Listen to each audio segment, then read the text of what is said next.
are you all doing?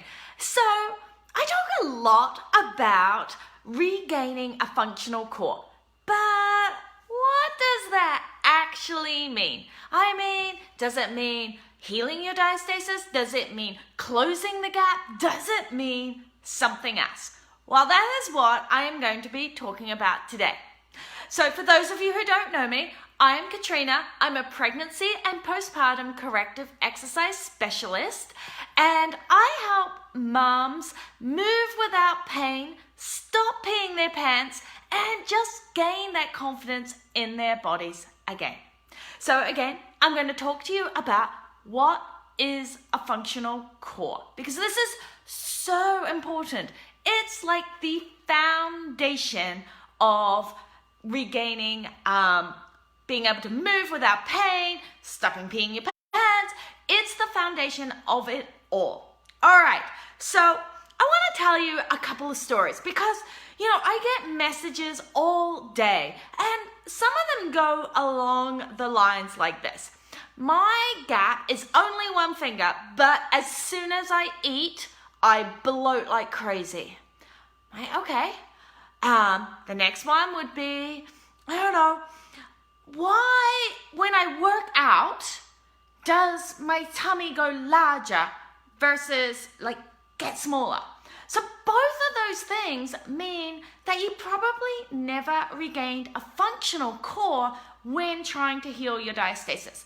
And it is so important. It's not about the gap width. I want to say this again. It's not about the width of your gap. Okay? So previously, 5, 10, possibly even less, it was thought that to heal a diastasis, you had to bring the gap together. So the gap is, we have our rectus abdominis muscle, so our six-pack abs, down our center. And people thought they were meant to be tight like this, okay? So six-pack abs.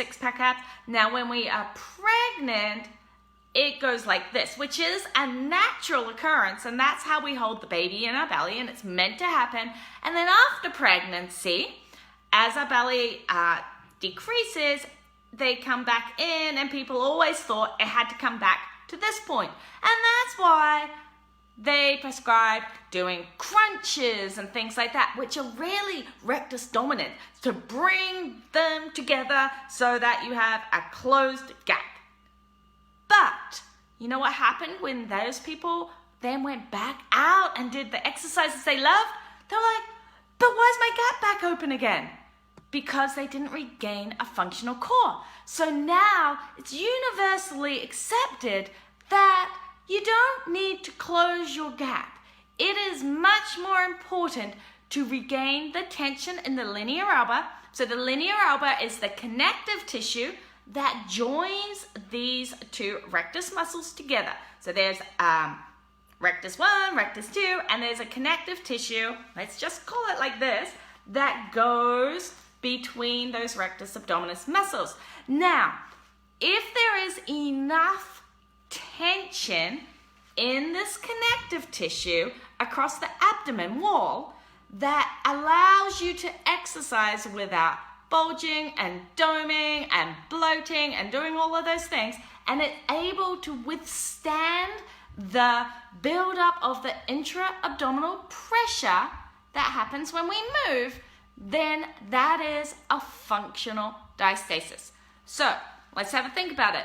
If your diastasis here, and you correct it by bringing the rectus abdominis, imagine my hands are the rectus abdominis muscles. If you correct it by bringing the rectus abdominis muscles in like this, but don't have any tension in that linea alba, as soon as you work out, bloat, eat something like sugar, then that connective tissue is still squishy and allows that bloating to happen. Or as soon as you stop exercising, you might just go like this, right? Because you haven't gained that tension in the linea alba, which is what a functional core means.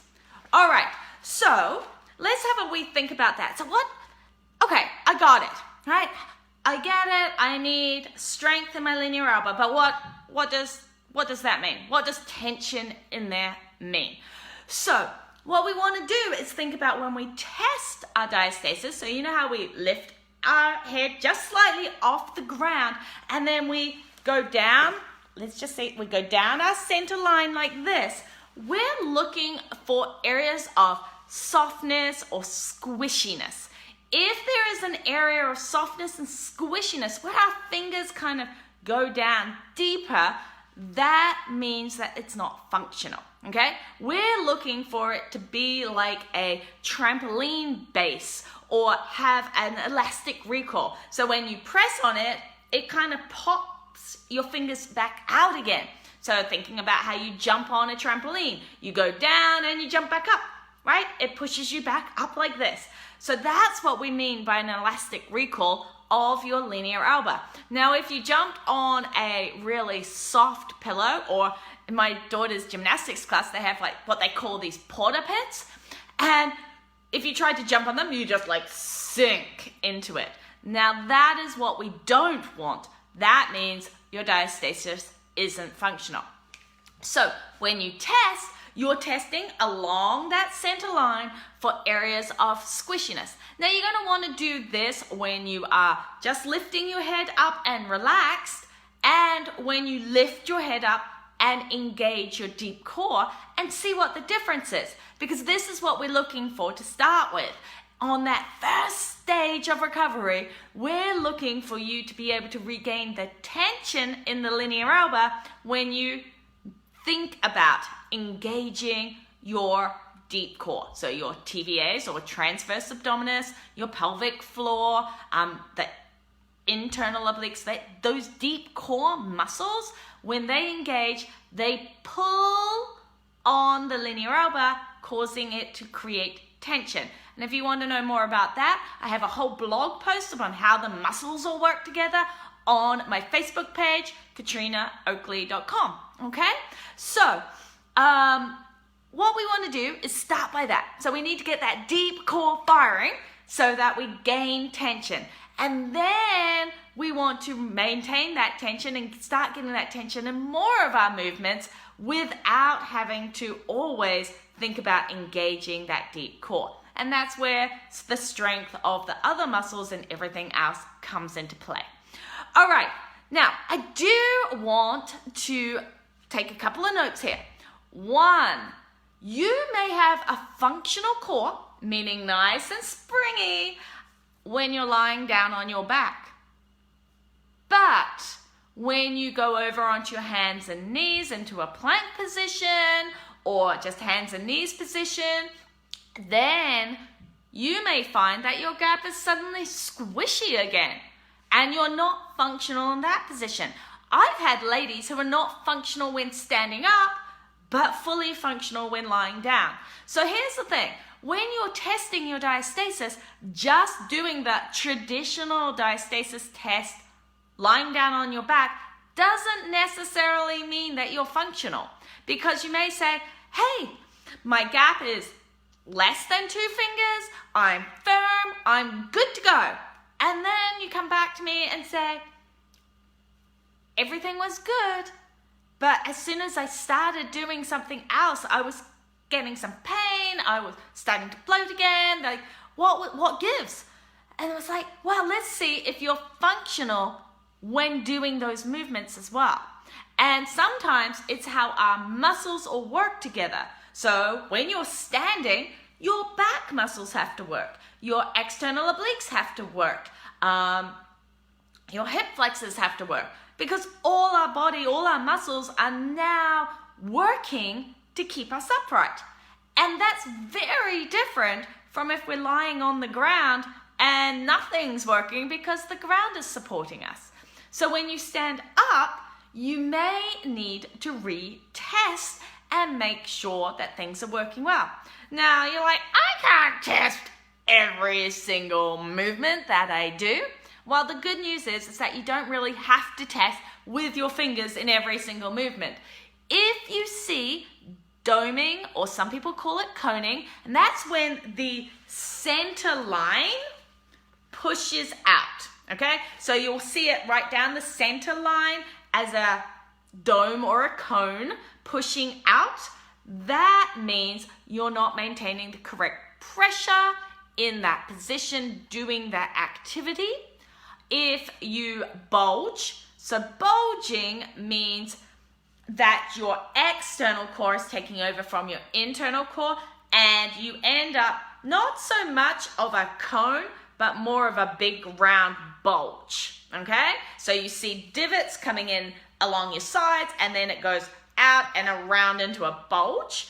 You will see this a lot if you watch people do double leg lifts incorrectly. Like that's like so much pressure coming out, external core goes, we get a lot of bulging. Or if you sink, so sinking coming in this way, okay? So the opposite of doming, okay?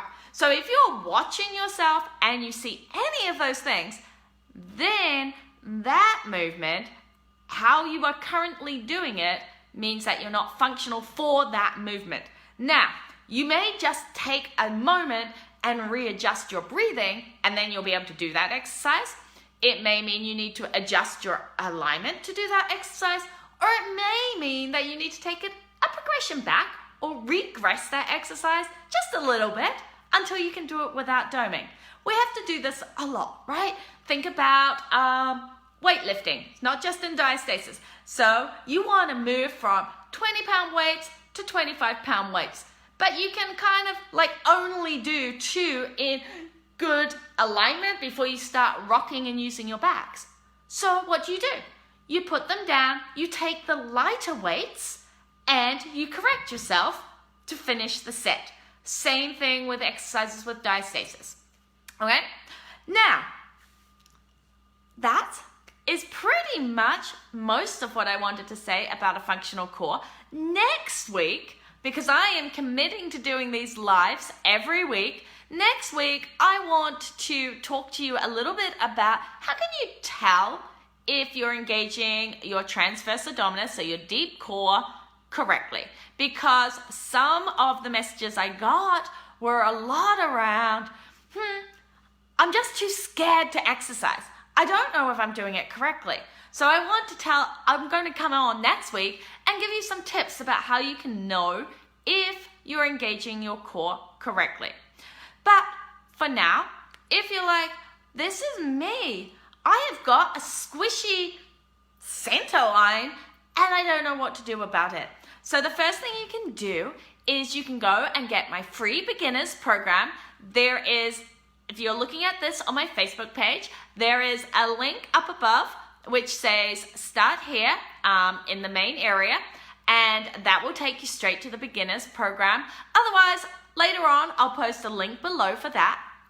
If you want a little bit more hand-holding, I have a wait list which you can see posted below for my next 8-week challenge, and we go through all of this in that 8-week challenge. We start with our pelvic floor, engaging our TVAs, and move through up to being able to do weightlifting and things like that. So just to recap, a functional core is not a closed diastasis.